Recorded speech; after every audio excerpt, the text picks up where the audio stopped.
We're living in a strange time, working for a strange goal. We're living in a strange time, we're working for a strange goal. We're turning flesh and body into soul.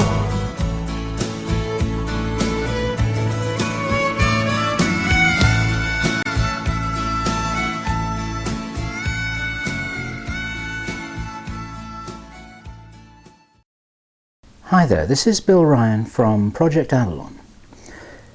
And the video you're about to see is an interview with a most remarkable woman who I've come to know recently and has become a close friend. And the subject of the interview is her mission to this planet and the abilities that she possesses, which are extraordinary and significant. And in the 2 hours which follows, she details what she can do, what she has done, the fun and the problems that she experienced when she was a little girl, and what she is doing responsibly with her considerable powers right now. And it's a most extraordinary story that I recommend you listen to right to the end. The reason why I'm giving this little introduction right now is because it's really important to emphasize that the most extraordinary psychic abilities which are recounted in this interview, they are not the gifts of an extraordinarily special person which we can't possibly aspire to. These gifts are innate in all human beings. This is Inelia's message to us. She claims that although she comes from an unusual place, let us say, and this is an unusual mission, it's an unusual lifetime, the gifts that she possesses are human ones. And a message that she wants us all to understand is that these gifts are our birthright, that the controllers of the planet do not want us to know that we have, and they use them, of course, themselves. The other important note to the interview is that magic, for lack of a better word, is interesting and spectacular and has fascinated human beings for generations, for thousands of years, for understandable reasons. It's not an end in itself. It's important to understand that, as Inelia says in her interview, these abilities will be gained as byproducts by anyone who is on a genuine spiritual path. And of course, many of the great masters in many traditions will attest to that. They're interesting, but they're not an end in itself, and they're not to be attained as a goal in themselves. That would be a trap. That's a dead end. That actually goes nowhere, apart from probably to fulfill the needs of the ego. And as you listen to Inelia telling her story, you will see that there is very, very little ego there. She tells her story in a very matter-of-fact way, that you too can do exactly as she does. You too have these capacities for changing the universe around you. And you too have the capacity, as she says, to create your own timeline. You can create your own future.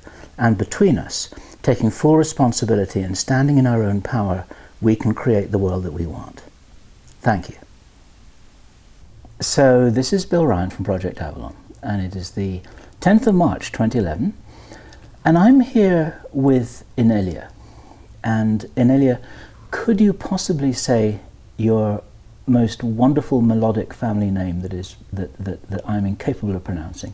Okay, my full name is Inelia del Pilar Ahumada Aguilar, and I'm also known as Inelia Benz. All right, and you were born in Chile, is that right? Yes. Okay, and then to cut a very long story short, which is a different story, you left Chile as a refugee, right? Yes. And ended up in England, is that correct? We moved to Nottingham in England, and I kind of grew up there. I was there for quite a few years, And then I moved to Ireland for 9 years, and I went to college in Ireland.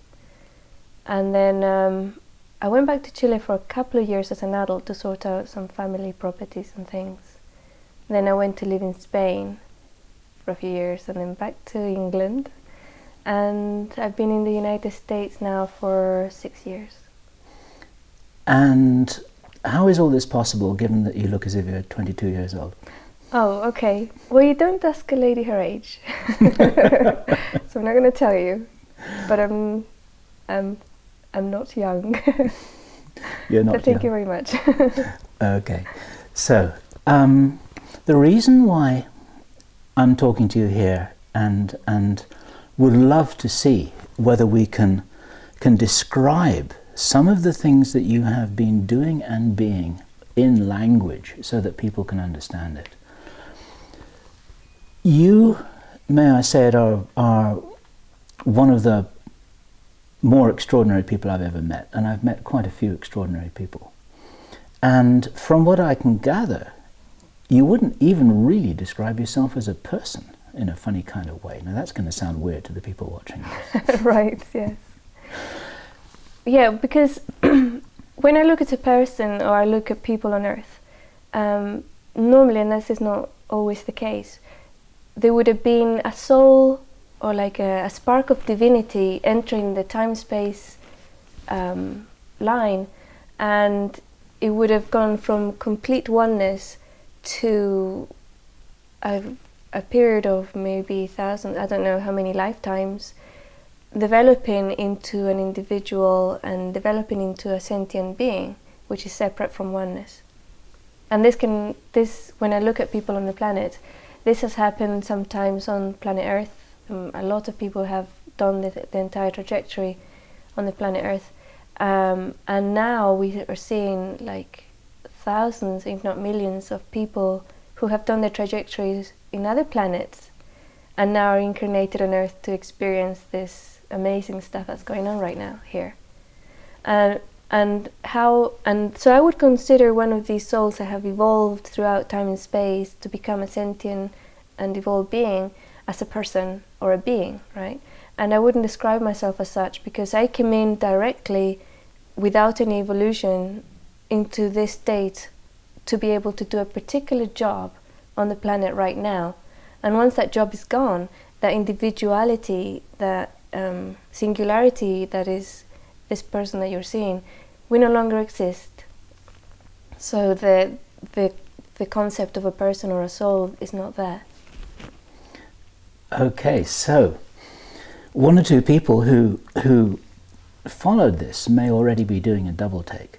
You're not only saying that you haven't been here on this planet before, ever incarnated, but you haven't been anywhere in the physical universe ever before, or anywhere in the whole matrix of existence, as it were, before. You are absolutely new here. Correct, yeah. I entered the time-space matrix, as you know, that's a good word, half an hour before I was born. Right. And you know, this is what you told me when we talked about this off camera, that you will not be incarnating again. You're here on a specific, dare I call it a mission? Yes, you could call it a Okay. mission, yeah. So you're here to get some things done that need to be done. Right. And you have come directly from, here we're struggling with words, you come directly from source, directly from unity, directly here into a human body, and are therefore operating in a very different way than human beings do who've been here for millions of lifetimes. Yes, yeah. And my entire early trajectory and still going on, something that's still continuing, is learning or being able to function within an individual viewpoint, an individual body, and within time-space in a linear manner, and dealing with that, being able to function within it, because that's where the job is at. So my trajectory has been to learn how to do that, rather than what would people would normally think us the other way around, you know. And that must have been extraordinarily challenging, to come in from nowhere and know when directly into being a very young human girl on this strange planet Earth with no manual guidelines or information about how it is you were meant to be or what you were meant to be. Yeah, there was definitely a challenge, and the main challenge was the reaction of others around me towards me. Okay, so for example, I did have some tools. I did come in with some tools. I was able to download information. So if I didn't understand something, normally I would be able to just step into the collective and get it. I was speaking, according to one of my aunts, I was talking like completely perfect Spanish. It was in fact, didn't even have a Chilean accent when I was 9 months old, which for her, she was totally freaked out about it, but nobody else seemed to take any notice. And that was because I was trying to understand what people were saying or what they were trying to communicate, and I couldn't. So I simply downloaded the language and used it, you know. So I can't do that anymore with languages, unfortunately. I don't, you know, there's one of those things that I can't do, but for other things I can. And growing up, I think that was part of the way things work, that I was able to, the things that I needed, I get. But if I'm doing something just because, or, you know, because it's something that I'm interested in, but it's not needed, then I can't do it. If it's necessary, you'll download the program that you need in order to do the job. Right. But if you're just curious, then it doesn't work. It doesn't work. Okay. It doesn't happen. I remember there was a time that you told me a couple of weeks ago about, there was once when you found yourself, when you were told that you were speaking perfect Portuguese, another time when you were told that you were speaking Russian, Right. and you didn't even realize it. Yeah, to me, I was speaking English, right? For me, when I look back and I look at my memory, I'm speaking in English. But to the witnesses, I was speaking this other language, which for me is like, okay, I take their word, and I've read about it, and I've found out that there's other people that can do that type of thing, but it's like evidence from somewhere else, you know. It's like, it's not something I can say, yeah, I can do that, because as far as I was concerned, I was speaking English, so. Yes, sure. It Yeah. wasn't even conscious. No, and it's always been a situation where the other person needs help. Okay. So it was like a person who was very sick. He had a terminal illness. That was the first time that it was seen. And apparently I was talking to this person in Portuguese for hours, and I had no idea. And other people, again, they were coming in for help or advice. And the last time, it was very simple. It was somebody in the metro in Madrid who were lost. Mm-hmm. They were in the metro, and they were completely lost, this family. And I went to help them. And I started giving them directions, showing them how to use the map and where they had to go and everything, and send them on their merry way, say goodbye, turned around, and the person who was with me says, "Did you know where did you learn Russian? How, you know, did you know you were talking in Russian?" I said, "No." It's a wonderful story. There's another wonderful story which I invite you to tell, and I have to say here on record that I've been talking with Anelia about her experiences for several weeks now, and we haven't got to the end of those stories yet. There are so many of them. One of them that I think is a really neat story is when you were a little girl and you kept on falling over. Yes. One of the things that I tried to do, because you have to understand, I came in like half an hour before the body was born. And then there had to be a body agreement for me to come in, because it wasn't your regular incarnation where the soul would be there waiting for the body, or, you know, like there's a link between the two and everything. And there was this moment of asking for agreement from the body to take this on, to, you know, it's like, shall we do this? And there was a definite yes, but it was completely different to how I see humans functioning, because I came in and I had no idea how to drive the body, right? So the body kind of intelligence went into the physical body to animate it, to make it alive and to make it function and breathe and everything else. And I was kind of outside and I wanted to do stuff with this body, but I didn't know how. I didn't have the manual. And when I looked into it, it was like a computer that needed to be programmed, right? It needed to learn how to move its arms, grab things, you know, be able to speak and communicate, move the head sideways when I was interested in something that was going on there. And I didn't know how to move this little body's head that way so I could see it, right? And stuff like that. But I was, from that moment, I was not inside the vision, the visuals were outside the body on the back of the head from that moment. And the only thing that changed was that I was trying to move the arms like a puppet, and it just wasn't working, and the body was complaining. So it kind of told me, no, you have to go in and move the arms from within, kind of thing, you know, like getting into a suit. So I did that, but I didn't do it from a viewpoint. I didn't do my viewpoint. I just did like an energy entering, so I was able to move the arms and legs, and it was like programming the body how to function and stuff like that. Very mechanical. It was literally like writing a program on a computer. For me, that's how it was.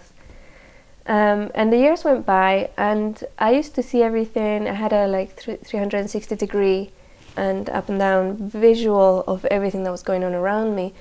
And I kept falling over time and again because my viewpoint was around here, so I couldn't see what was in front of me as I was walking in the street, for example, and because the head was on the way, right?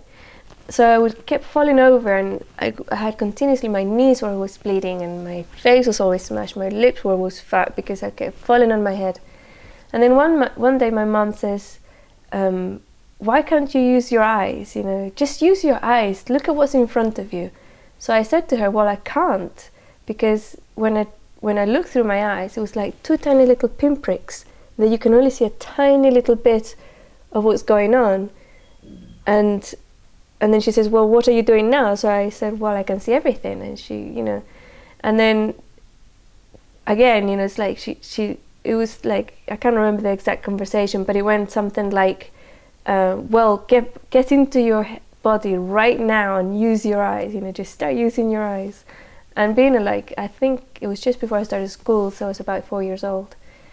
Being a child, 4 years old, you do what your mommy tells you. So I did that, and for me it was horrible. I could hardly see anything, and I had to point my head everywhere so I could see what was going on, you know. And I couldn't turn my head all the way around, so I never knew what was going on behind me. It was very disconcerting for quite a long time. But I stopped falling over because I could see what was in front of me. And even now, you can leave your body anytime you want to, go wandering around and travel around the universe and see everything you want to see, right? Yes. And I kind of have to do that because otherwise it's a little bit claustrophobic to be here all the time. It's claustrophobic in this human body. It's like you're kind of trapped in this limited jail cell, this machine. It's like being in a car with very small windows. Yeah, very small windows, and like something's put over your ears so you can't hear everything, and you know, or feel anything. It's like sensory deprivation. Right. So you have these extraordinary gifts that, of course, I understand that these are natural abilities that all spiritual beings have. But most people who've been in bodies for millions of lifetimes have completely lost these abilities. They can't even, it's not even real for them that they're there. Right. And you're coming in fresh with this huge toolkit of things that every spiritual being can do. Yes. What else can you do? You have to be more specific. Okay. There's a wonderful story that you told when you were watching a television program. It's such a great story. Well, I'm a bit of a TV addict, unfortunately, like in the purest sense of the word, that if somebody switches a TV in front of me, it's like I get hooked on it and I can't detach from, especially if it's a program that I want to see. If there's something I'm not interested in, I can just walk away, but if it's a movie, normally movies or shows on the History Channel, or something that grabs my attention on the television, I cannot walk away from it. And if anybody comes in and tries to change the channel, I got a little bit angry, or not angry, but I stopped them. And there was this incident. It was 2001, I think, where I was watching a show, and this person comes in, and he grabs the remote control, and I can see this in the corner of my eye because I'm kind of watching the show, and I said, "Don't change the channel," right? And he says, "Well, I came home to watch blah blah," and he goes to change the channel, and I said, "Don't touch that remote control." And he was about to press the button, and then he just drops the control on the floor and goes, "Ow, ow," and looks at it, and he's like, "That burnt," And then he picks up the remote control, opens it, and it's all melted inside. And he says, "Why did you do that? You couldn't have just told me." And I said, "I told you not to touch the button." And it was just one of those things, It's like, is this like a reaction? It was a reaction, yeah. Don't touch my remote, So yeah, I mean, those things are there, and they're not really to be used as such. Anybody who reaches a certain level of awareness can do this stuff. It's part of the human toolkit. It's not something that I brought in from outside. This is all wired into every human being. And this is part of the human toolkits that are being suppressed and invalidated in everybody, and people are taught that they don't exist, taught that they're not able to do these things. And a pattern that I've seen that's really interesting is that somebody who's in a spiritual road to become enlightened, or like to spiritual evolution, a road of spiritual evolution, will always, without fail, develop all these things, without fail. But somebody who goes out of their way to develop these things are not necessarily developing the spiritual evolution side. So they're not, like, they don't go together, but somehow the person who goes for a spiritual evolution path will always develop these abilities. It's a natural byproduct. It's a natural byproduct of developing in a spiritual way. Yes. But someone who just goes out and wants to learn telekinesis and whatever, and move things around, or read people's mind, or go and do remote viewing, and they can actually, anybody can do it. They can go out and learn these things, and there's some fabulous tools and books out there that can teach them to do these things, but they don't necessarily develop their spirit by doing it. Totally understood. Yeah. And your telepathic abilities must be very highly advanced. Presumably you can look into anyone's mind and read anything you want to. Right, that's a really interesting way to put it, because telepathy is not about going into somebody's mind and seeing what's there, because the person's mind is not what holds the memories and feelings and emotions. So even looking at it that way, you're going to be extremely limited to what you can do in a telepathic way. You may be able to do card reading. If somebody's playing cards, you can look into their cards because they're looking at it at that moment, right? Normally, if somebody's told, "Oh, Inelia can read minds," whatever they're trying to hide comes up, like right in front of them. So that will be broadcast, and I can pick that up. But how telepathy really works is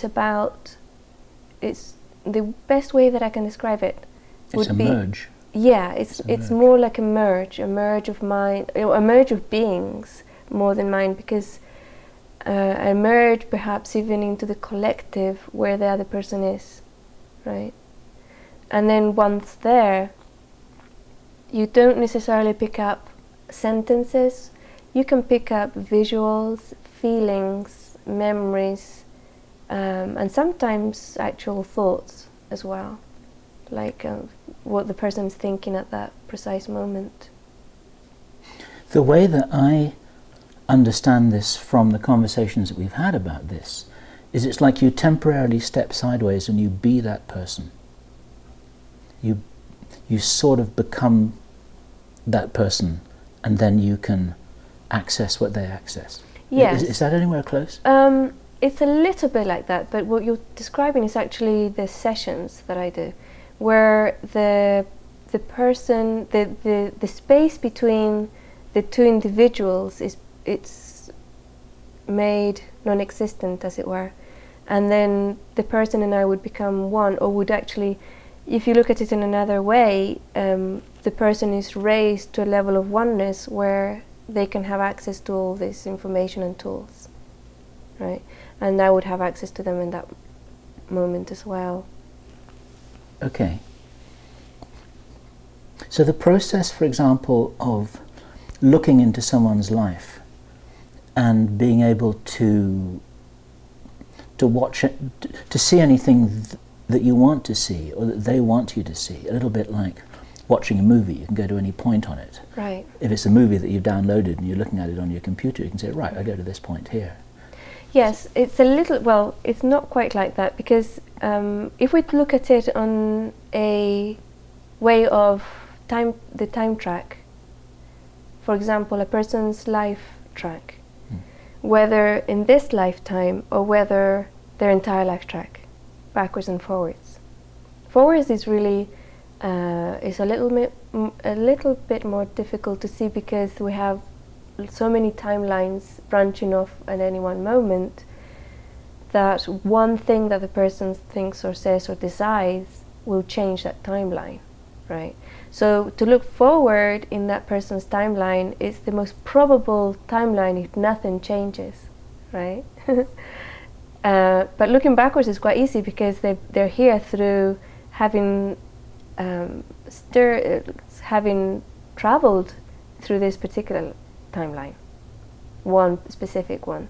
They can actually go sideways and look at their own parallel timelines, things they would have done if they had done things differently. And also look and see, if they want to do something differently, have a look at a timeline where they did that differently and see, get all that information and then do it here, recreate it. But looking at somebody's timeline is slightly different to what I've seen other people do. When I've seen psychics look at timelines, they look, like you said, they look like a movie. They go into what's called the Akashic Records and look at it like a movie. While when I do it, I actually go there. I actually go to that point in time and look at that moment like a bilocation. So I'm actually there. A bilocation in time as well? In time-space, yeah. In time-space. So I would actually be there, and it's really, I have to be extremely careful when I do that, because if the person is really psychic, they will see me and they will say, "You were there!" And that happened to me recently. Yes. The second that I looked at the person, she turned around to me and says, "You were there." Yes. You know? And of course I hadn't been before I did it, but she picked it up that I was there at that moment. Yes. So I have to be really careful, because it can change things. It can change the past, it can change the future. So you have to be careful only to be an observer and to leave absolutely no footprints. No or footprints, nothing. yeah. And now, Whitley Strieber, in his work, his website, unknowncountry.com, he was one person among a number of commentators who described very graphically one night a few years ago. He had this extraordinary vivid dream, and dream in inverted commas, and in this vivid dream he experienced himself one after the other in different realities. There was one when his wife, I can't actually remember the details, there's one when either his wife was sick or had died, there was another when they were living in poverty, another one when they were living in a different place and he was doing something different. And it's like he went on this kind of guided tour in this vivid dream, all these different lifetimes. I think there were 6 of them, something like that. And then he returned, and he was so shocked and he was so struck by this experience that then he wrote it up. And what he explained, like his own explanation for himself and for his readers, was that the way to think of a person going forward through time is not as like a train going along a track, like one point going forwards, but more like a wave front breaking on a big wide beach, and that at different parts of this beach you've got these different timelines, these different experiences that are kind of that are manifesting themselves. And what you're saying then is not only you're affirming this is a fully fledged reality, but you can, when you're working with somebody, you can look sideways and you can see what's there. Yes, yes. And I mean, even science now is accepting the quantum reality, right? The quantum physics talks about multiple realities, and that's something that, for me, it's real. I can tap into it in my own life and see different things that I want to find out about, right? I can go to different ones where that happened already and get some advice from that other Inelia, how she handled X, or how does she do this or that. And it could be really practical things like playing the violin, making a meal, playing in the stock market. You know, it was really funny because when I went to the Inelia that's really good at the stock market game, after a short conversation she said, "Don't do it. You're useless, just don't do it." And she was right, you know. I did try to do it and it was a total disaster. I shouldn't have.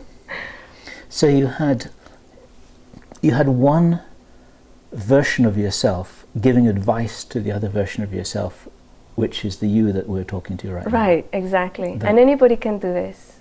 Anybody can do this. You can think, okay, so I want a reality where I am doing my dharmic work 100%. And again, you have to be really specific because your dharmic work would be probably a bit different in each one of the timelines. If not completely different, then maybe a little different, right? So for example, if you're an artist, you could say, how do I use my art to help people evolve or awaken, something like that. So, okay, so I'm going to tap into the live stream where I have done this, where my art awakens people, and I'm going to really successfully, and I can make a living out of it. Not just a living, but I can make a fabulous income that I can then reinvest and reuse to do even more things in the world. So you can go into that timeline and have a really long conversation with this other person that is you, that's already achieved it, and come back with all that information and just do it on this one. And so what you're saying here is you've got a whole load of parallel Inelias living alternative sliding doors type lives. This is a reference to Sliding Doors, the movie. Mm-hmm. Except they're not two timelines, they're many. Infinite. Infinite. Okay. Infinite. But the one thing that is in common with the Inelia in all of those different parallel lives is that you are here to do a job, and it doesn't really matter whether you're playing the violin, cooking a meal, or doing art. Those are those are the bells and whistles and the wrapping on that life, right? Right.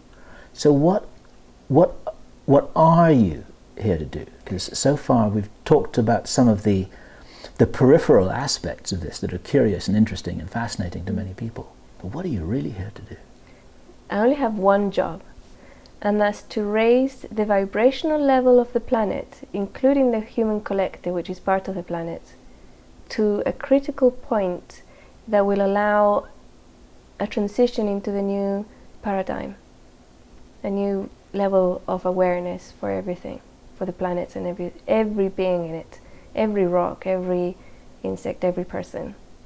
And that's my only job, and I will do anything and will basically, yeah, I will do anything to achieve that. If it means helping somebody who's already awakened and aware and enlightened to reach an even higher level of vibration, then I will do that.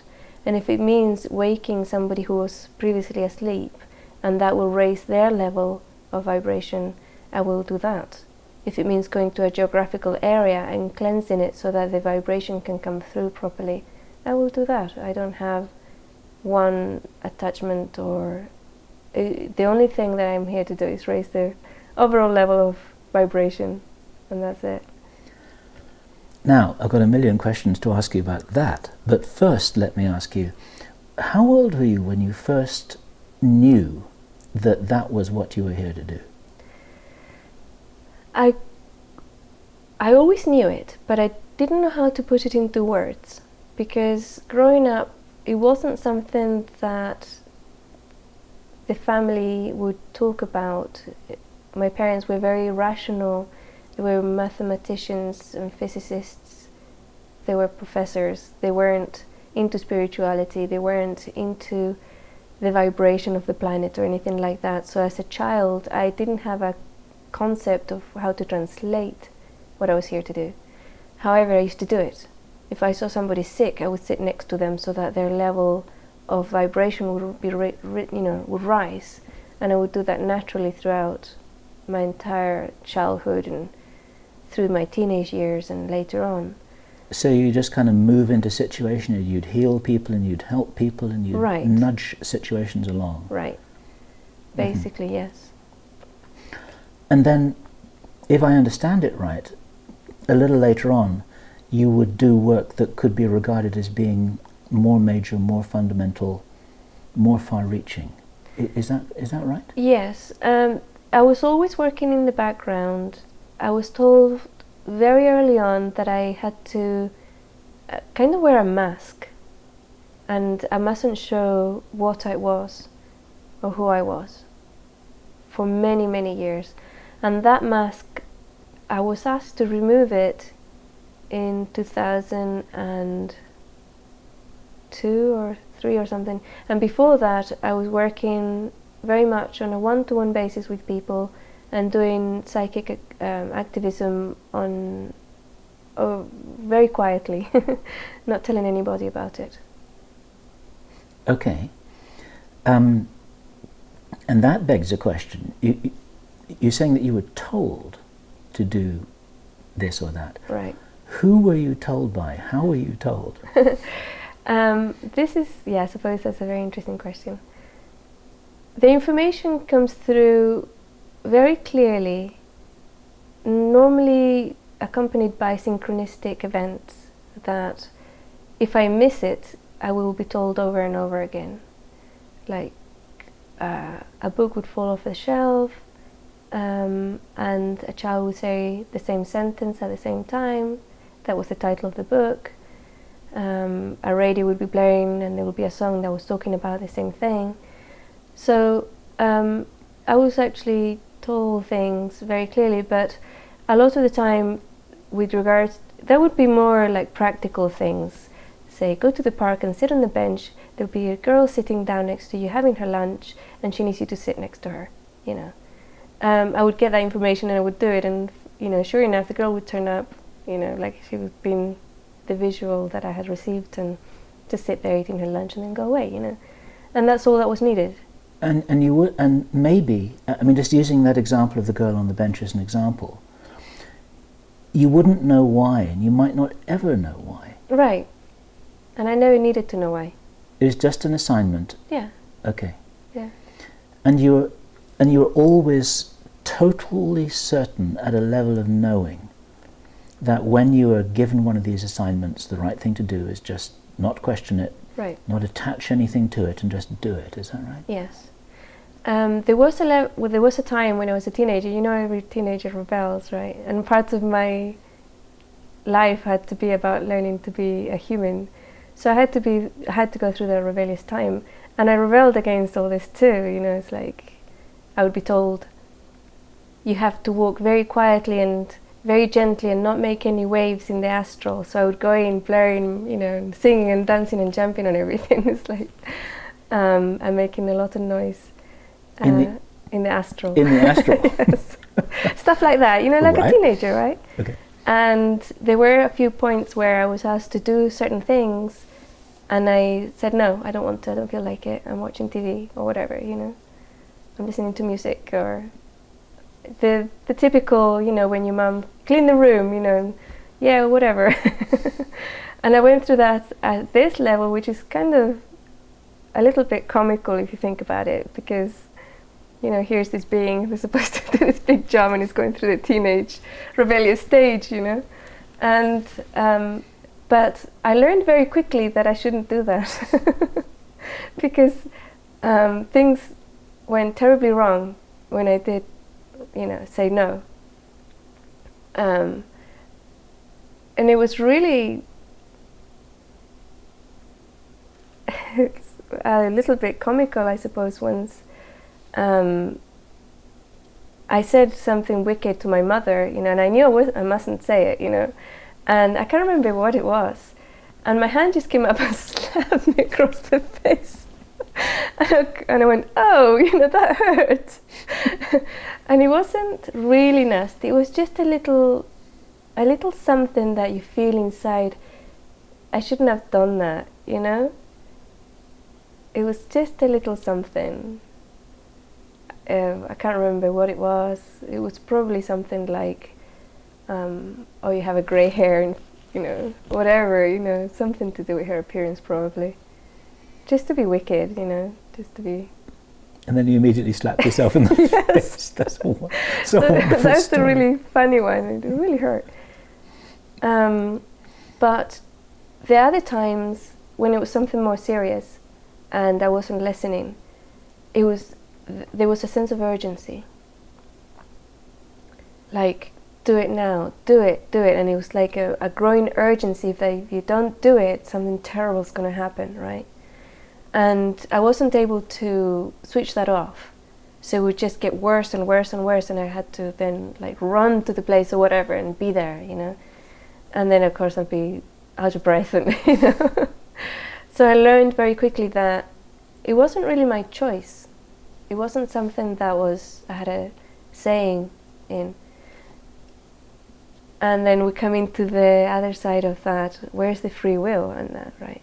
And we talked about that a little bit before, but with regards to, you know, doing the things that I was told to do, there's a very, very good way to tell what is ego telling you something to do, you know, telling you to do something.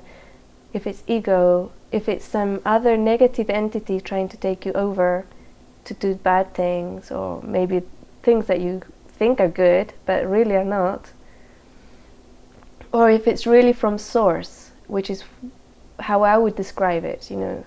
We can give it lots of names. I find that people understand it better if I say my guides or my higher self is saying this right now, and they will understand that, and it is true. It is true. That's what happens. And I didn't need to translate it or give it a personality, so it wouldn't, even though I would say my guide is telling me to do this now, I can describe it, and it describes it perfectly. For me, it wasn't an entity guide. It was just the same thing, but if you take the identity away, and it would just be the thing. That's how it comes through. And the really good way to distinguish between that pure energy from source that is your guide or your higher self, and ego or another negative entity that's trying to influence you, is to listen to your bodies. And the best way to learn how to do that is to go into a very, very open space within yourself and then tell yourself a lie. You know, instead of saying, you know, your name's Bill, you say my name is George. And that will resonate wrong somehow, somewhere. Will feel odd, it will feel wrong. And then you know when it's true and when it's not, when it's source and when it isn't, when it's you, the genuine higher self you, and when it isn't. It's actually like what they do to calibrate a lie detector. Ah, there you go. They Yes. do the same thing. Right. They ask somebody to deliberately tell a lie so that they see the reaction on the machine. And in Right. fact, you do this with pendulums as well. Sometimes Yes, you can do the same, right. yeah. That's a very good way to put it, yeah. Yeah. I understand. Now, okay, so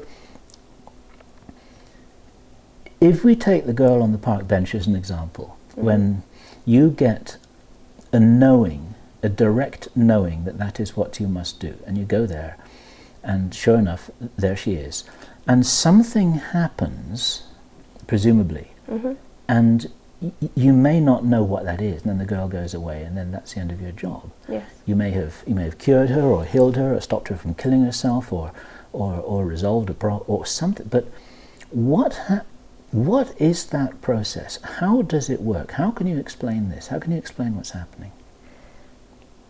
The best way to describe it would be that my focus goes to her. And I am there 110% in every dimension, in every time space for that moment. That's how I can, but I don't do anything. I don't have any intention. I don't have any attachment to outcome. I don't have any curiosity. Nothing. It's just complete focus. And what appears to happen is that there's something else, whatever it is, the divine force, energy, chi, whatever, comes through and directly into her to resolve and do whatever that I have no idea what it is. And then it's done. There must be some examples that you could give where you did actually get feedback on that and you did see the transformational effect. Can you share some examples of that? Yes. For example, yeah, there is an example, and it goes back to the person who spoke Portuguese when I was a teenager. I must have been about 12 or 13 years old at the time. Let me think. I think I was 13, but I could have been 12. And my mum used to be a very outgoing person, very extroverted, and she used to have parties at our house most weekends. So there was always a party at our house, and there would be like 50 people plus at the parties.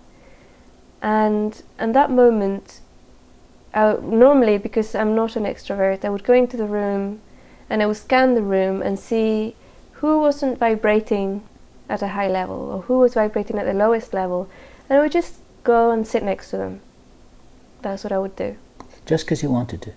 Yeah, that was the natural thing for me to do. Okay. That's what I was here for, I suppose, right? Okay. It's like, why do we breathe, you know? Because you need to. Or because it's something that we do.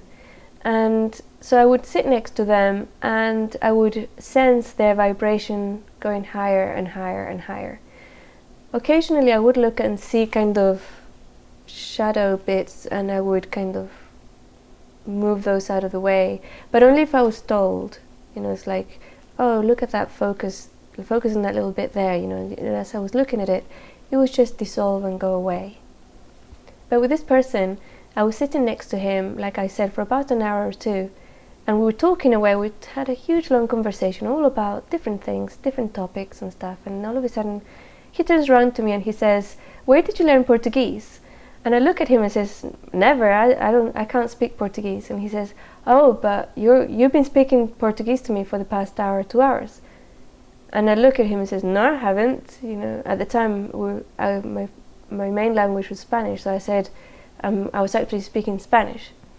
And he says, "No, you weren't. I can't speak Spanish. You've been speaking to me in Portuguese." And I said, at that moment I thought, okay, this guy's a little bit of a nutter. So I'll just quietly get up and go to the other side of the room, right? So that's what I said. I said, "Oh, well, it was nice meeting you." And I got up and I moved to the other side of the room. A few days later, I think it might have been about a week later, he came back to the house and he had a conversation with my mother, and I kind of listened in, and he said that when he was at the party, and for like 4 months he had known that he had a terminal illness, and he only had like weeks to live. I don't know what the illness was. that he had gone back to the doctor after the party and he no longer had a terminal illness. He was cured. There was nothing wrong with him.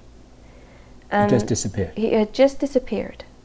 And he immediately knew that it had been me, according to him, right? Because he was from Brazil, and in Brazil they have a lot of knowledge about healers and what healers can do. And according to him, one of the things that these people can do is speak in different languages. That there's special kids and adults that can talk to the patient in their own language, naturally. So he knew, he had put two and two together, and he came back and he wanted to thank me and, you know, for healing him and stuff like that. And then, so that was a feedback of something that had happened that I had no idea what was happening at the time, right? I had no idea that he was sick, and I had no idea that he had been healed. And even up to today, my memory is that I was speaking in Spanish. So I had no idea that I was speaking in Portuguese. So, and really, it was irrelevant. I didn't need to know any of that stuff. I really didn't. But I found out, and then other things have happened. And occasionally, people will come up and say, you know, this happened or whatever. And sometimes a third person that didn't know that I had done a certain psychic mission will come up later and tell me, say something like, I just had a dream and I know I have to tell you this dream. I've been told that I have to tell you this dream. And it's normally the conclusion to the work that I've done. So they tell me what happened, you know. And it's really interesting because normally I'm not curious. I'm not curious about what's happening or to get validation or objective proof. But what I've found out is that sometimes that validation and objective proof is necessary for others. In which case then it manifests as part of the whole package. Right, right. I understand. That's fascinating. Yeah. That's really fascinating. Yeah. And okay, so just then you gave the example of somebody who was physically relieved of an illness, was cured of an illness, just because you sat with him and talked with him for a couple of hours. Yes. What sorts of other transformational things might happen? I mean, I presume it's much more than just physical healing. Yes. There will be like a disentangling of energy sometimes in the person, so they can think more clearly. And occasionally I will be sent to a light worker who needs to finish a mission, or who needs to continue a mission that they're about to drop, right? And that's happened a few times, and it has manifested in different ways. And so it's like a support structure for right. people who are already doing good work. Yes, exactly. Okay. Because you see, like a light worker, especially somebody who has a very big mission, will have there will be entities and people trying to stop them, right? And there are points in time that they could have been taken out of that mission, either physically, completely, or by just killing their will to carry on in that mission. Or even there's juncture points where the person is about to start their mission, and they're in that kind of decision-making point, and so much negativity is injected into them that they will probably decide not to do it. So I come in and counter that negativity so that they can make a free will choice. Without being negatively influenced. Right. So it's like you shield them from the negative influence, which then allows them to make their free will decision. Exactly. And then they can decide to go ahead, and they can decide not to go ahead, but it's their free will. It's an inner decision, not forced by the negativity that's coming their way. Do you have any idea or suspicions or knowledge that there are some fairly large things that you have done, some fairly major things that, I mean, not just related, for instance, to one person's personal life, but to something that's much more far-reaching than that? I'm not really understanding the question, because it's all about individual beings at the end of the day. I mean, there's different things that I do. All I do is just focus my attention on something or someone, and then that something or someone will be able to resolve, you know, their vibration. It's all, and then we have to go back to what is it all for, and it's all about raising the level of vibration of the planet. So, for example, if I focus my attention on an extremely negative being, right, which did happen recently, well, actually I've done that quite a bit, but there was one that was really big, a really big negative being, and when my attention focuses on it, it's like the entire universe looks at it, this being, and then that being can do various things. They can dissolve into oneness. They can drop the body and leave, and go and reincarnate in a planet where it's okay to be negative, but it's not okay to do it now on the planet Earth at that level, right? And or they can ask for clemency, and they can be transformed into a light being. And so recently I had an experience where I was asked to hang out with this extremely negative being, like really, really negative person on the planet. At a psychic level, it wasn't you know, an everyday level. I mean, this person was extremely powerful in every level. On a social level, psychic level, mystical level, very, very powerful, very, very dark. And without going into all the details, unless you want to, what was the outcome of that assignment, of that mission with that person? That was a very interesting outcome, because one of the things that I was asked to do was to hang out with this person on his space. And I didn't want to do that because he was like an icky yucky person, you know, very negative. He was showing me stuff that was horrible about the things that I used to do, or he did in life to others on a mass scale.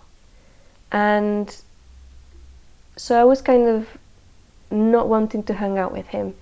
And then it came through, I talked to a friend of mine who's a very, very in-tuned psychic, and also very highly aware. And I was telling her this tale, and I said, well, it feels almost like this guy has all this power. It's like he's the most powerful person on the planet, but he can't tell anybody about it, and he wants me to write the book about what he can do and what he has done in life. And she said, you know, I feel really strongly that you have to do that. I think that you have to sit with him and let him write this book. And this is sitting with him and writing the book would be at a very psychic level, right? We would be hanging out at a psychic level, and he would be dictating this book to me. So I did that. I hung out with him, and for a few weeks I was taking down notes, and it was the most horrendous things that this person was doing. And then I went on to Google and I did a little bit of research, and this stuff is documented, you know. It's like there's people out there who are writing about this is what's going on and this is what these people are doing, you know. We're talking about human sacrifice and like children being sacrificed, and you know, their blood drunk and stuff like that, you know. It's just like totally out of this world things that I would never have imagined were happening on the planet. And this is the bloke we were talking about. After a few weeks, I had this experience where I came out of the body and I was sent to this huge mansion. Now, when I see a mansion, it's normally how I interpret it is that it's the person's being, the person's maybe body and life. And this was a huge mansion. And there was this other person outside it. It was like a man. And he was, I saw, when I looked at him, I thought, oh, there's like a psychic there. And he had all these books and crosses and stuff, and he was waiting to get into the house to get rid of this being, right? And then I thought, oh my goodness, if he goes into that house, his French fries is like, he's gonna be completely destroyed. He has to stay here. So I kind of conveyed that image to him: stay here, don't go in the house. And he did. He stayed there. And I went inside myself, and it was all darkness. It was very evil energy. And when I walk into that situation, you see, there's no judgment. The moment you inject judgment into darkness, you're gone. You're destroyed. You can't be there. It was just energy. It was like I'm floating in blueness, or in redness, or in greenness. That's how I experienced it. Intellectually, I knew, oh, this is what evil is. This is what color evil is, or whatever, you know. This is how it feels to the finger. This is how it feels against my skin, you know. And I walked through the house, and I found him sitting on a throne in a room. And he was just sitting there, and he was looking at me. And it was all like the complete energy was of pure, unadulterated evil. And I sat next to him, and I just looked. I was just looking at him, and he was looking at me. And I had no agenda. I didn't know what was going to happen or anything. I was just sitting with him. And all of a sudden, he sent a feeling, an image, of a request of clemency. It took me by surprise. And as soon as he did that, I felt this huge rush of energy, chi, that was pure, unconditional love towards him. And it just infused him with that light. And it was just, whoa, you know, it's like, it was out of this world. And I was gone out of there. I was back in my body, and I went, whoa, what was that about? You know, what happened to him? And of course then the human part comes in and says, you know, how come that happened? You know, I would have killed him or whatever. Look at all the nasty things he did. And you know, I kind of went through that little time of human emotion or whatever. Reacting as a human. Yeah, reacting as a human for a split second. It was like a split second of, how can this be? You know, this person has done all this through thousands of years, and he's giving clemency and beautified, you know. But that's why the part of the part of judgment or human side or body cannot come into the equation when I do this work. Because that would have destroyed this human, and he would have not done the work, which is to raise the level of vibration on the planet. And by taking that whole negative thing and turning it into light, it raises it a lot. Yeah. So job completed. And humans have been judging each other for thousands of years, if not much longer, and it hasn't changed anything. It hasn't changed a thing.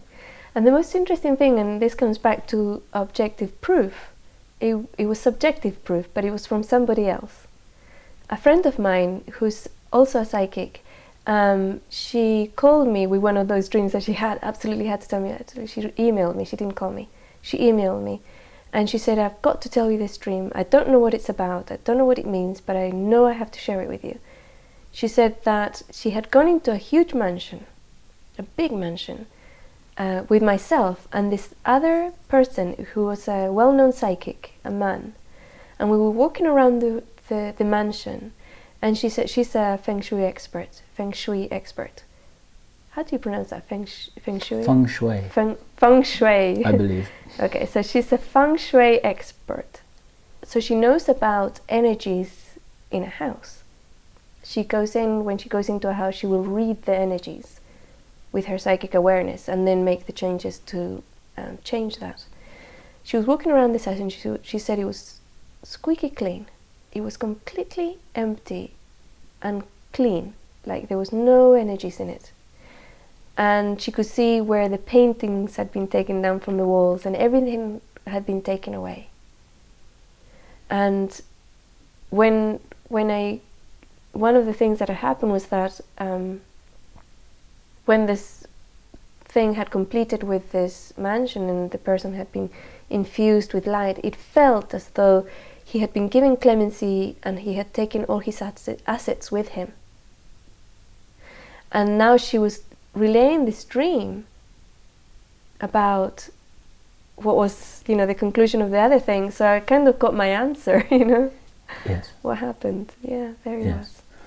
And so, just to summarize on that, this mansion that you visited, this was a real place. This wasn't a kind of symbolic astral situation. Right. This was a real mansion in the physical universe, and he was really there in a body, sitting on his throne. And then astrally, or in some non-physical form, you then sat next to him, but he knew that you were there. Yes. As a human being in real time, he knew that you were there. Oh, yes. Okay. He was extremely aware. He knew, yes. Mm-hmm. So that's an example, if I understand what you're saying, that just by being physically alongside that person and focusing all of your attention, earlier on you said 110% of your attention on this person, then that has some sort of a transformational effect through something that then operates through you. Precisely, yes. And there's nothing that you're adding, you're not thinking, you're not judging, you're not figuring it out. No. You're just acting as a lens. Right. And the reason why it's necessary to do it that way is because to influence things on the planet, and especially with regards to human affairs, you need to be human, otherwise you're interfering. But as a human being, you can actually do things to influence and to interfere within humanity and within the collective. So it's like a little loop in the interference law, it's like a clause that one can use to make things happen. Yes. So what I hear you saying there then is that as a human being, you're positioning yourself and focusing yourself, and then you become this lens, position yourself in the right place, and then something operates through you. Yes. And your function is basically to be that lens and to move that lens and to time that lens according to your instructions. Yes. And that there's no personality or ego attached to this at all. It's just a function. Right, it's just a function. And on the other side of that lens is the other being. And that being has to have a free will connection with me. I cannot force myself on somebody. Negative, positive, whatever you want to call it, the color of their work here. I can't force that connection with somebody. There has to be a willingness on the other party to engage with me in some level. When you would sit next to the girl on the park bench, would there be some kind of engagement there? Like hello or something, so that she acknowledges that you're there and it's okay to be there? Right. You see, normally the agreement is at a higher level. So she would have agreed to have some sort of help at that moment. And she may have even have asked for help, prayed for help. And that help arrived. Right. Yes. Yes, but I on understand. a physical level, especially if I'm dealing with a light worker who's fully aware, I can only kind of make them know that I'm there, and then they have to invite. And then they have to ask, or agree with the interaction. Yes. Well, let's just take this a step. This is so wonderful interviewing someone who's telepathic, because you know exactly what I'm going to ask you now. When you were given me as a target, okay. Telepathy doesn't work with a video camera. You actually have to say something. You were given my name. Is this right? Right. Bill Sometimes, yeah. Bill Ryan? Just No, like just that? Bill. Bill. Bill and Avalon. Bill and Avalon. Yeah. And this didn't mean anything to you? No, nothing. I'd never heard of you before. I'm sorry.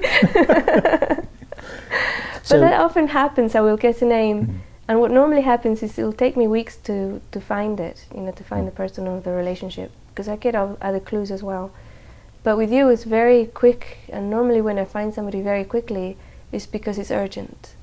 It's make or break, somehow. I have no idea normally how, but sometimes I'm shown very graphically. And with you, I got Bill and Avalon. So I went on my computer, I put Bill Avalon, and your website came up. And your interview, the last interview you did, came up. So I joined your forum, and I put in a post that was meant to be a flag for you to see. That it was a post that had energy behind it, so that it wouldn't be missed. But then you had to actually contact me, because I couldn't, go out of my way and say, I have to work with you, right? Yes. You had to wait for me to approach you. Yes. Which is exactly what I did. Right. Yeah. I can actually say, look, I'm here. That's all I can do, either by sending an email or a personal message, or putting a post to say, I'm here. And then the other person has to say, I'd like to see you, I'd like to contact you, I'd like to talk with you. Yes. So the way that it operated with me was a perfect case study of how you always work. Yes, it was. Yes, yeah. It is so astonishing. Right. And here we are. All right. And these assignments or missions or tasks, how many of these have you undertaken in your life? It's impossible to say. Hundreds? Thousands? How are we? Very large. A very large number. Yeah. Yeah. And like I said, some of them are tiny, Some of them is just going somewhere and being somewhere, or saying something to somebody. Just a little tiny thing that might take Right. a tiny part of one day. Yeah. And then Yeah. something else. I think you told me that there's some assignments that kind of go on For years. for a long time. Yes. For years sometimes. Do you have any understanding of why something would take a long time to resolve? No, I've never looked at it. I've never had a curiosity of why something would be very quick and something wouldn't. Because it's not your role to analyze anything. Right. It is not my role to analyze it or be curious or try and connect the dots. That's done for me. Yes. Are you curious, or do you sort of suppress your curiosity? I'm really not. You're really not No. curious? No, it's just attention points. I mean, I have to have my focus on so many things that if I try to focus on curiosity as well, it's just, you can only do so many things. But it's entertaining, and it's fun when the proof comes through, or the synchronicities come through that show why and hows and all the other pieces. Because you see, I'm not working by myself. This is all orchestrated by a higher beings or self or whatever, the universe. And there's thousands upon thousands of people on the planet doing what I'm doing. And there's thousands and thousands of others, millions of others who are doing other stuff that I couldn't even go near, but have a part in what I'm doing. What's the best way you can describe whoever or whatever it is that you get your information from, like you're targeting information from? What is all that about? What is this source of information, direction, whatever? It comes through various different levels. One of them that I can describe very quickly, because I have a focus on both, is the formlessness of oneness, which is part of all, right? Like the divine source. The ultimate unity. Right, right. That's outside of time-space. And it would be like a spark of that came in to do a certain work. But the reason it did, you see, because it has no attachment really to what really happens on the planet, if you think about it. And the attachment or the request came in from other beings and level people. Like there was a big call from the planet as an entity and light beings within the planet saying, help, right? To do this, we need help. And that call went out. And it wasn't just a planetary call, it was also from other beings around in the galaxy, which will be affected by what happens on the planet. Maybe not today, but maybe in 1,000,000 years. And that call was like huge, a huge call from sentient consciousness to have some sort of intervention on the planet, to allow it in this timeline, to allow it to make the shift that it's supposed to make, and it's trying to be stopped by the negativity. So it was a huge call, and that's why beings like myself can come into time space and do this, because it's a response to that call. The planet has a trajectory that it's following naturally. It's an evolutionary trajectory. You mean of like the culture, the civilization, the people who live there? Everything. Okay. The plants, the rocks, the water, the people, the whole thing is one entity. Even though people think, oh, we are on the planet and we were put here, so we're not really off the planet. That's an illusion, because they're made of what the planet's made out of, physically speaking. Like the flesh is made out of the same material. It came from the planet, is being fed by the planet, is part of the planet. It's all an integrated one being with different levels of consciousness inside it, including the human collective and other collectives from other sentient beings that are on the planet and have been here for millions of years.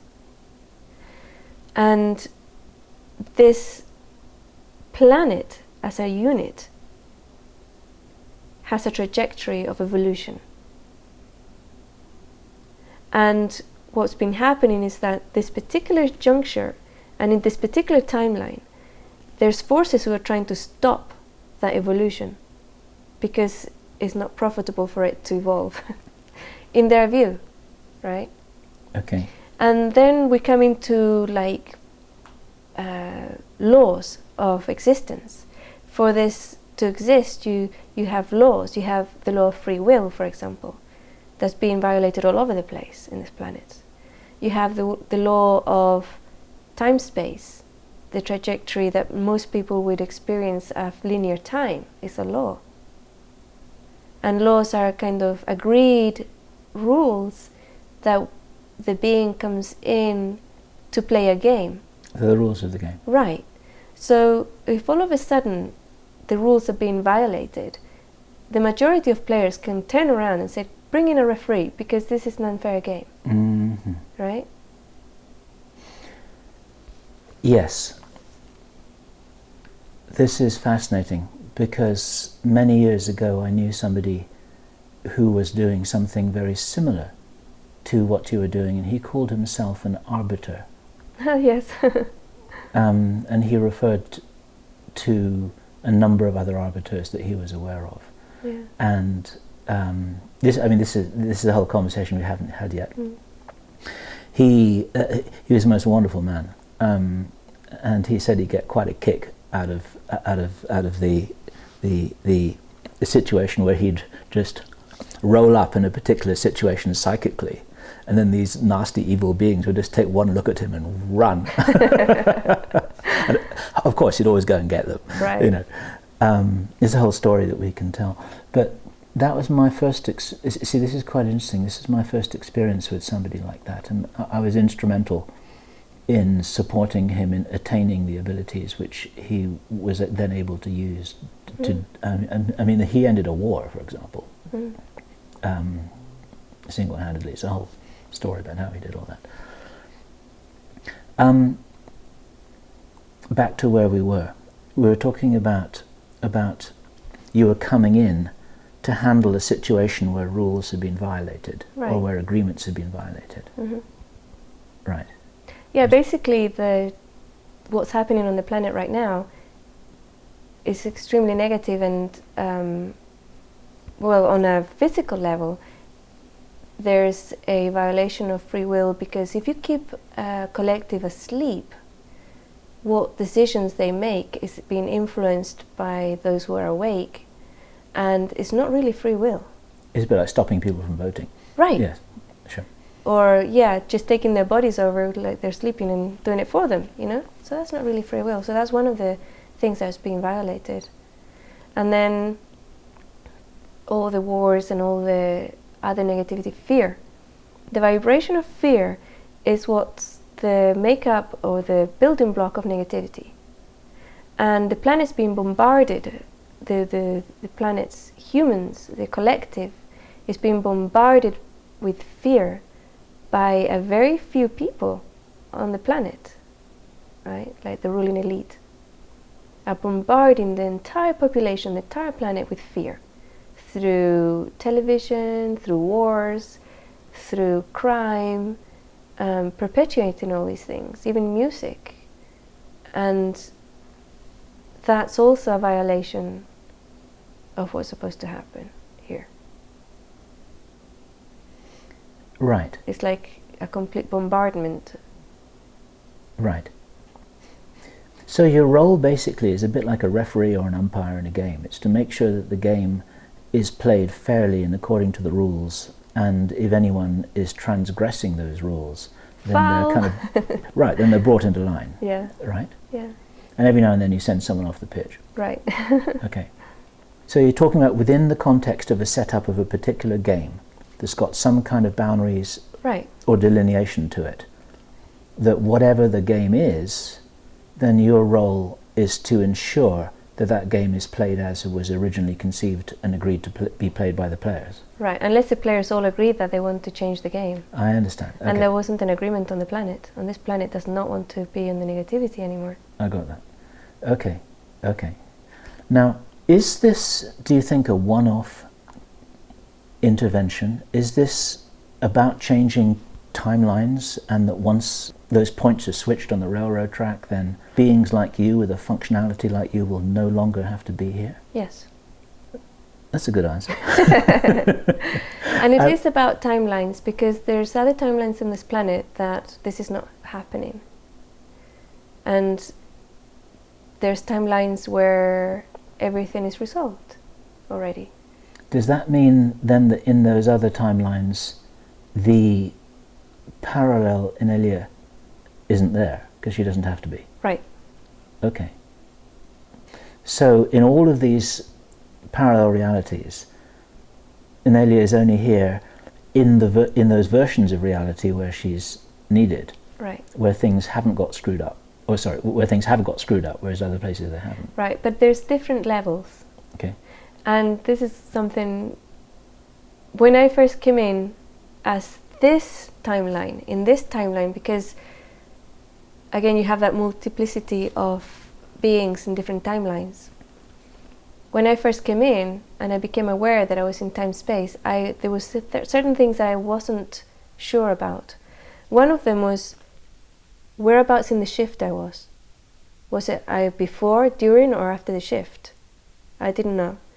And the other one was, which timeline am I in? How severe is it? What's going on in this timeline? I didn't know either. And I found out when I was 3, and I wanted out. I totally had what you might call a toddler nervous breakdown. When I found out there were still wars on the planet, I realized, it just dawned on me which timeline I was in. And it's one of the worst. They still have wars here. And I completely broke down. I started crying, and I cried for 3 or 4 days. They had to take me to the doctor, give me an injection, put me to sleep for another few days or whatever. And then I woke up and it was like, I don't know if I can do this. It was honestly that thought at that time. I honestly didn't think I would be able to do it. At the age of 3? Yeah. And you remember this totally clearly now, looking back? Oh, I've never forgotten it. It used to be a point of humor in my family, How many 3-year-olds do have a nervous breakdown when they find there's war still going on in the planet? It wasn't something that was easily forgotten. Do you remember every detail of your infancy? Not anymore. I used to have complete recall about everything that happened, and every book I read, if I had read a book 10 years ago, you could hold the book in your hands, open any page, give me the page number, and I would recite it. I had that type of memory, but I dropped that at some point. I have no idea why. Maybe it was just getting overcrowded up there, you know. So I can actually look back, if I'm given a time and date, I can look back and probably find it, but now it's lack of interest, perhaps, I don't know, but I don't have full recall of everything that happened anymore. And your overall task, your overall life mission here, to what degree is it successful or being successful or on the way to being successful? How can you measure how well you're doing or how well we're all doing with your support? I suppose there are times when I could help somebody and they don't make the agreement, they don't reach out back. And I do get a moment of, I wish they had. It would make things a lot easier for the planet if they had, you know. I can't name people because that would put them in a situation where that free will is then violated because they chose not to engage at some level. Is it possible that that's a question of timing and you might come back to them and see whether they might engage later? I actually do. Right. I do try every year or depending, when I'm told try again, I will actually present myself there to see if they're ready or whatever. And, you know. So you've got a kind of small number of pending missions that you haven't been able to progress. Exactly, sort of. yes. However, on the ones that I have been able to make full contact, each one has been very successful. And overall, in terms of the total context for all of this, which is The planet. changing the timeline and Yes. restoring free will and self-determinism to the citizens of the planet, how far on track are we? Can you measure this? Are we doing well? We're doing extremely well, way beyond any expectations, and also it's wide open right now. It's wide open. There are no limits of how much it can be accomplished. So it's wide open in terms of the degree of positive potential Right. there is. That's what Yes. you mean. Not in terms of whether we're going to make it or whether we're not. Oh no, we are going to make it. Okay. Right. And how rough that's going to be and how hard it's going to be for the majority of people on the planet is still open. It's not going to be as bad as it could have been, right? But how bad it gets, it really depends on the collective. It really depends on each individual choosing to process their fear. And each person that does it, each person that decides not to engage in that fear, adds a little bit more higher vibration to the planet and affects it for hundreds of others. Right. So you're saying that we're definitely going to make it, Yes. as it were, but the unknown variable is exactly how rough a ride it's going to be. Yes, and that's going to be decided by the collective. Right. It's what the collective needs, it's going to be what happens. Does that mean that we have changed the timeline, or is that too simplistic because it's like a question of which timeline we're on? Right. Depends on Individual. let me start that sentence again. Is a question of we could be on any number of different timelines, and some of them are rougher than others, but they're all kind of going to end up in the right place. Okay, so each individual on the planet has control over their own timeline. And that's one of the things that they don't want you to know.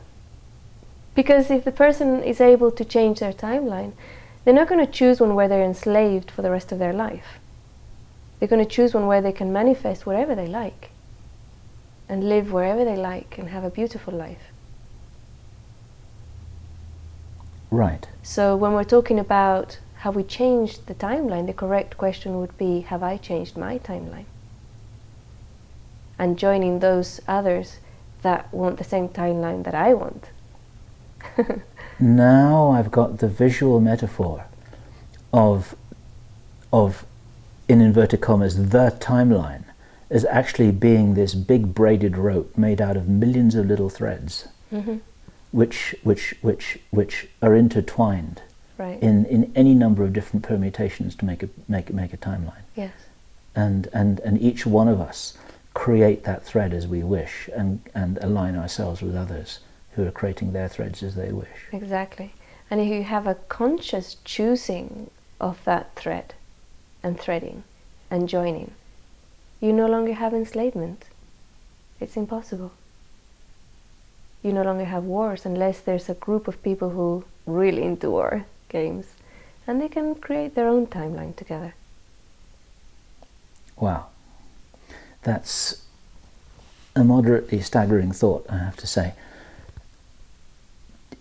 In a previous conversation we had just the other day, you kind of put a percentage on it. You said that it was 70% handled. And that might not even have been exactly what you said. What were you referring to there? A smooth transition without chaos and like millions of lives being lost. Ah, okay, I've got you. All right. So that's 70% is on the kind of smooth, rough spectrum. Right. Okay. But actually you're saying the overall outcome is assured. Absolutely, yeah. Am I right in understanding that when you came here a few decades ago, the outcome was not assured, and since then conditions have changed, and now it is assured? Yes. Okay. And in putting it together like that, I'm not trying to simplify things in such a crude way as to saying that you alone have done this. You said earlier you wanted to point out that of course you haven't. This is a whole movement, it's a whole concert, it's a whole team-working effort with tens of thousands of people involved, and we'll never know most of them. I would say millions. Yes, all in different ways. Right. There are beings who are incarnating here from everywhere and in the everywhere. universe. Exactly. Yeah, from the universe, from outside of the universe, Right. and from the next door planet. I mean, all kinds of things are happening Yeah. here. And many of the people watching this may have had personal encounters with some of those beings. They may well be those beings themselves. Right. They may be those beings themselves and they don't even realize it, and this video is going to wake them up. Maybe. Yes. How about that? Yeah. Because here we have the interesting opportunity of, rather than you sitting next to someone on a park bench or going to visit some evil dark despot on his throne in his mansion personally, you can actually do this virtually through this video by representing your presence Right. with everyone who watches this, tens of thousands of people. And maybe this Yes. is why we're doing it. There's no coincidence that you're watching this video right now. There's no escape. That's I mean, I have to say that thought only just occurred to me, but there could be something in this, couldn't there?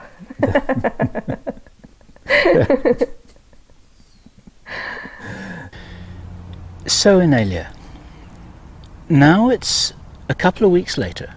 There's something else as well which might be useful to address, because in the interview you talked about parallel timelines, about different alternative realities, that to some degree we have a choice about what to experience.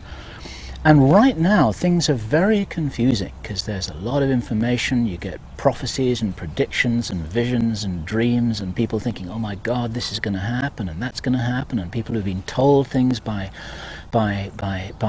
astral beings and ETs, and then these things don't happen.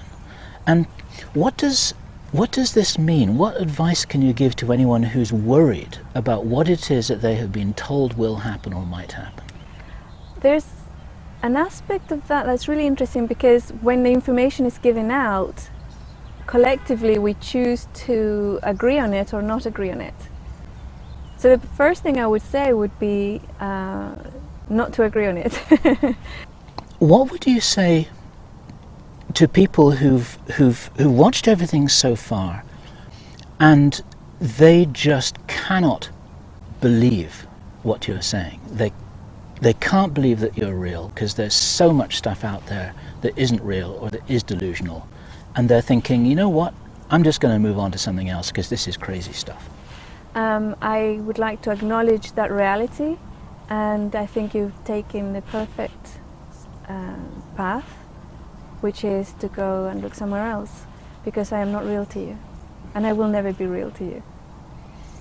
And I agree, you're absolutely right. Or you may become real when they watch it a second time. Perhaps. And then the reality will be shifted. Okay. And I know that there's something else that you wanted to mention too. This is the possibility that there's a misunderstanding, that people are kind of thinking that you're some kind of a miracle worker who waves your magic wand and fixes things, and you can take orders and fix things for people, and that you make decisions about what to do and what not to do, and so on and so forth. And there's a whole clarification about that it might be useful for you to underline.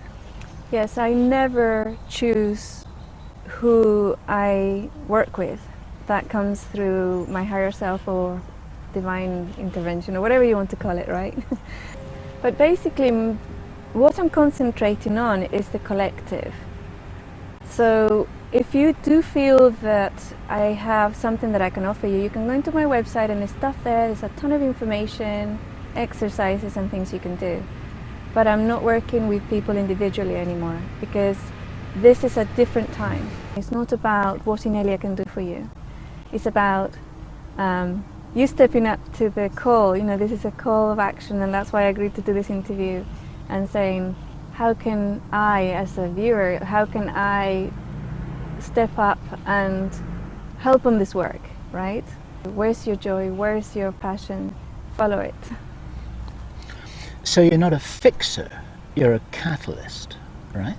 Yes, a catalyst. That would be a good word for it. A catalyst. And you can become the catalyst, you see. It's just, how do you do it, right? And it's about that. It's about raising your own personal vibration, and you will become a catalyst yourself. So we can all be each other's catalysts. Absolutely. And this is the potential synergy that's there. Oh yes. Because it's a problem, isn't it, that people are always looking for someone to rescue them, to do something for them, to save them, to lift them out of this. They're waiting for a rapture, they're waiting for God to help them, or the ETs to help them. And the last thing you want is for you to step into this role, because that's not what you're here for. I'm not going to do it. And one of the things is that that's not the person's fault, because that's the way that the program has been downloaded, so that the elite can have absolute control, right? Because then you disempower a person so much that they don't realize they can help themselves, you see. But they can. Every individual can do it. Every individual can not only be a catalyst for their own life, but for everybody else around them too. So this sounds like one of your most important messages. Anyone has access to what you have been gifted to have access to. That no one needs anyone's permission to start work and start fixing things. No one even needs to be organized, or no one needs to wait for somebody to say, okay, this is the starting gun, let's go. You're Right. just encouraging people to empower themselves and to get on with whatever it is that they came here for. Absolutely, yes. And another point here is that we all came in with all these abilities, right? And through programming and through our upbringing, cultural situation or whatever, we've lost it on the way. I've lost several of my abilities myself, and I personally have to work on either getting them back or finding out why not, right? So it's all there, and if something's been lost, it hasn't really been lost. It's been temporarily mislaid, and all you've got to do is find it again. That's right, yeah. You have to find it again. However, the important aspect about all these things is that it's not about moving chairs across the room. It's not about reading people's minds. It's not about healing the sick. It's about your own growth in awareness and higher vibration, that you can make yourself vibrate the highest that you possibly can. And these things will come in, right? All of a sudden, people will start feeling better near you, and all of a sudden you'll be able to do and be able to be more efficient through these skills, in raising the vibration of the planet or making it a better world, which is another way of saying it. But if you go out and become obsessed with moving a table across the room, that's not, I mean, maybe, yes, possibly, and there's people who can do it. You'll be able to do it eventually. But how does that help? You know, you could have just stood up and grabbed the table and moved it across the room. How is that going to help the planet, right? For me, quite a good analogy is in Star Wars. There's so much truth in that wonderful movie. And you have little Yoda, who has all these powers, and he shows Luke how he can lift his craft out of the swamp with his abilities to remotely levitate it. But that's not what the movie's about. The movie is about the power of the Force, and the movie is about how to defeat the dark side and how to recover one's own abilities to harness them with others in order to defeat the Empire. Absolutely, so to speak. yes. And it's not about the magic tricks. No, it's not about the magic tricks. The magic tricks are fun, and they're a side effect, and they're absolutely not important. Not important, no. And for anyone who's remotely interested, behind the camera here, I, as Bill Ryan, I can't do any magic tricks whatsoever, but that doesn't matter. I can still be a fully fledged participant in this transformational process, and all I need to do is operate a camera, and that's... That's exactly. You don't need special powers to click, you know, record. I can do it with my own hands. I don't need to do it with my thought. Exactly. Is there anything else that you want to say as a final message to the people watching this? There'll be more videos to come, there'll be more information, there'll be personal presentations. Are you going to be giving any workshops, conferences? Possibly, yes. Mm. Yeah. So this isn't going to be the last that people are going to see of you? No. That's something for us to look forward to. My sense here, if I can share my personal thoughts about this, is that this is an exciting journey that's just starting. And I encourage anyone who's watching this who has that sense also that this is an exciting journey that's just starting. Even if it may have felt to you personally that it started maybe a few years ago, it's still just starting. There's a lot of work to do, there's a lot of people to share this journey with, and there's a lot of fun to be had and a lot of important work to do. Yes, it is. And it's not just about what's going to happen in the next 2-3 years, and it's not about all the disasters that are happening around the planet. It's not about that. It's what happens afterwards, you know. It's what happens afterwards. Yeah. And it would be quite all right with you if there were no disasters whatsoever. Absolutely. Let's agree on that one. We're living in a strange time, working for a strange goal. We're living in a strange time, we're working for a strange goal. We're turning flesh and body into soul.